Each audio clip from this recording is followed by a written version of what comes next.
Hola, buenos días. Seguimos con nuestras clases de oftalmología. En este caso vamos a hablar de una patología muy común que es el glaucoma, una familia de enfermedades neurooftalmológicas que involucran varios cuadros dentro de la misma patología.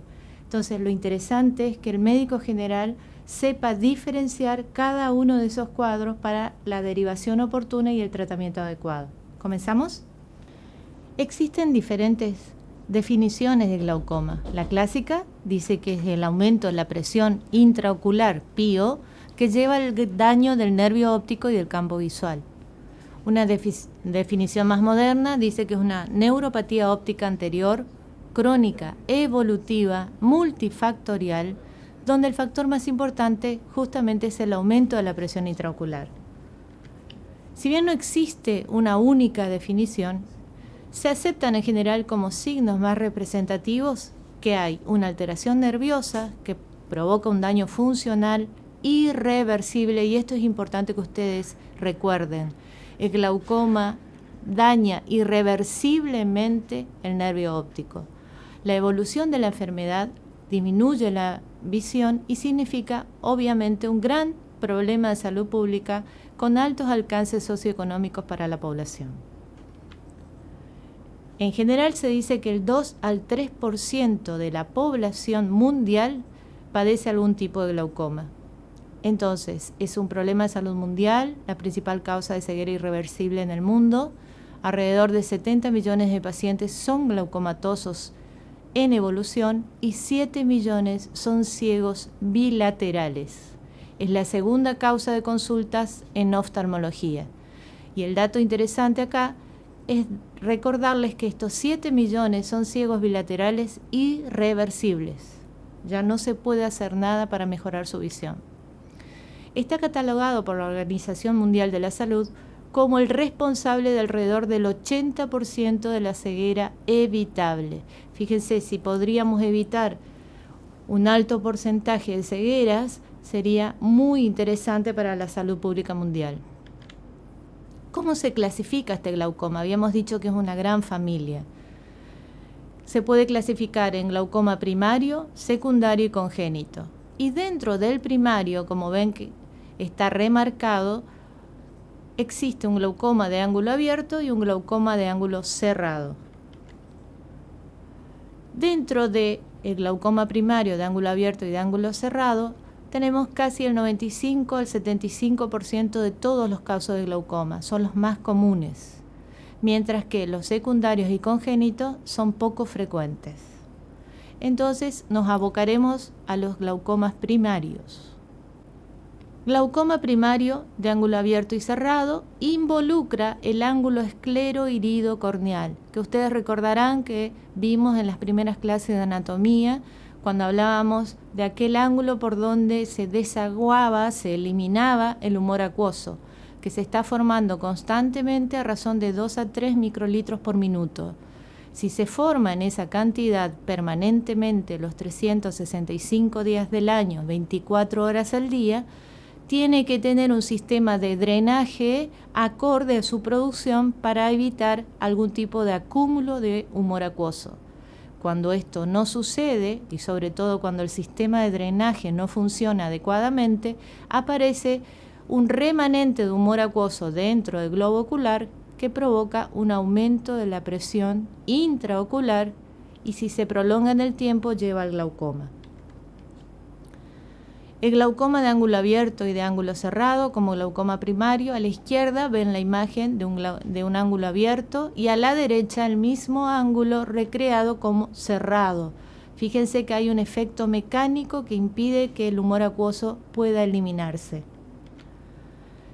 Entonces dijimos que los glaucomas primarios son los más frecuentes, el agudo de ángulo cerrado congestivo y el crónico de ángulo abierto simple. En esta clase vamos a ver preferentemente el glaucoma primario crónico de ángulo abierto, glaucoma crónico simple. ¿Por qué? Porque es el más frecuente dentro de los tipos de glaucoma. Y además porque no da síntomas, a diferencia del agudo. El glaucoma crónico simple no da síntomas y va robando visión. Glaucoma crónico simple, entonces, es un proceso evolutivo con daños irreversibles en todos los tejidos oculares. Si se prolonga en el tiempo, más allá de una hipertensión intraocular, va a haber un cuadro de glaucoma, con lesión de cabeza de nervio óptico y campo visual, neuropatía óptica glaucomatosa.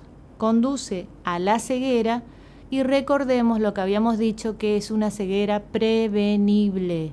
Y ahí está el accionar del médico general, que tiene que detectar a tiempo un caso de glaucoma crónico simple para poder ser tratado y que el paciente conserve la visión que tiene hasta ese momento. Sinónimos: crónico simple, primario de ángulo abierto, es crónico evolutivo y asintomático, y el diagnóstico se hace en base a la tonometría, es decir, la medición de la presión intraocular, la fundoscopía, visualización de las lesiones retinales a través de un fondo de ojo que les enseñamos en clase a realizar, campimetría por las lesiones funcionales que pueden ser detectadas también por el método de confrontación observado o bien derivado a tiempo al paciente. Vamos a ver cada uno de estos tópicos. Presión intraocular, tonometría. Sabemos que la presión intraocular es el resultado de la cantidad de humor acuoso que existe en ese momento en el globo ocular. Es decir, depende de la dinámica del humor acuoso. El humor acuoso se produce en los procesos ciliares, va a cámara posterior, baña la cara anterior del cristalino, atraviesa pupila, va a cámara anterior y se elimina por el ángulo esclero-irido corneal. Esa es la dinámica normal del humor acuoso. Entonces, la presión intraocular, llamada tonometría, se miden con tonómetros. Este es un ejemplo de tonómetros aplanáticos que contactan la córnea, por lo tanto necesitamos anestesia tópica más fluoresceína para determinar la presión intraocular del paciente. Es normal la presión intraocular hasta 21 milímetros de mercurio.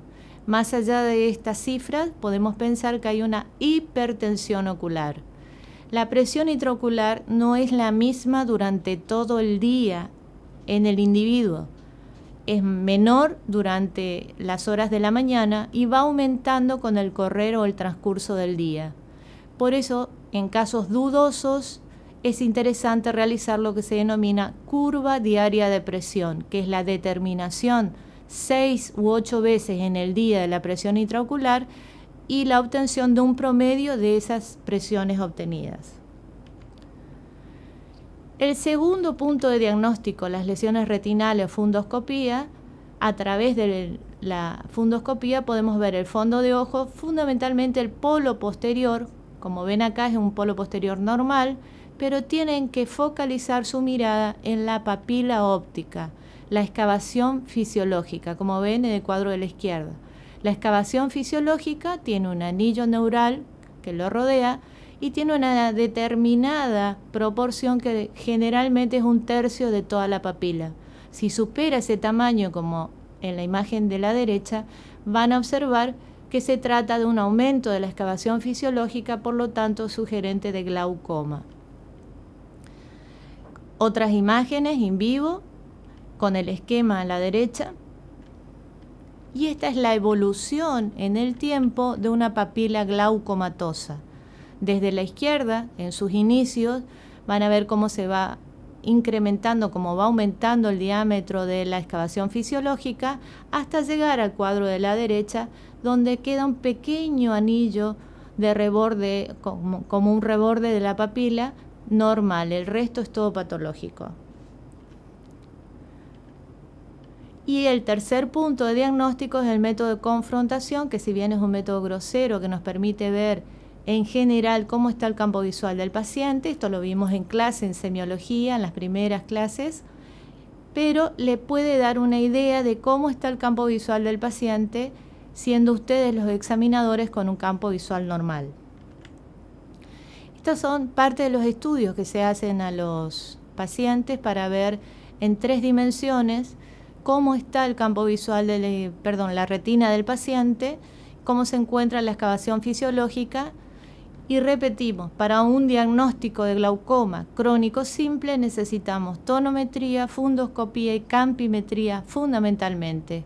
Con estos 3 estudios hacemos el diagnóstico de glaucoma crónico simple. ¿Por qué? Porque recordemos que habíamos dicho al principio que no da síntomas, no duele, no da ojo rojo, pero sin embargo va robando visión. ¿Cuál es la terapéutica médica en el momento de glaucoma crónico simple al día de hoy?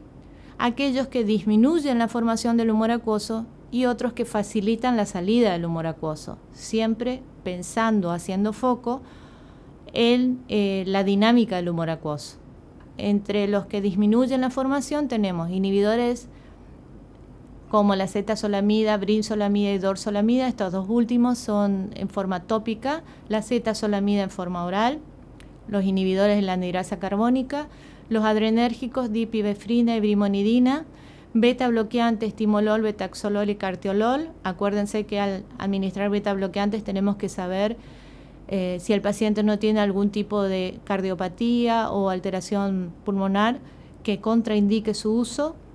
Y aquellos que facilitan la salida del humor acuoso tenemos los parasimpáticos miméticos como la pilocarpina, antiguamente usada, análogos de prostaglandina F2-alfa, latanoprost, vimoprost, travoprost, unoprostona. Estos últimos se han incorporado recientemente al mercado y tienen una posología muy adecuada. Tratándose de una enfermedad crónica, es de administración diaria, única dosis.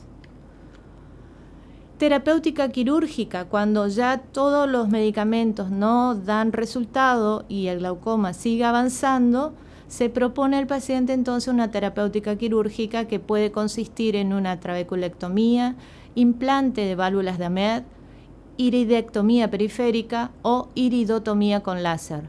Recuerden, como habíamos dicho en clase, la iridotomía con láser puede volver a provocar alguna alteración después de los 5 años de realizados. Puede cerrarse esa iridotomía, ese orificio realizado.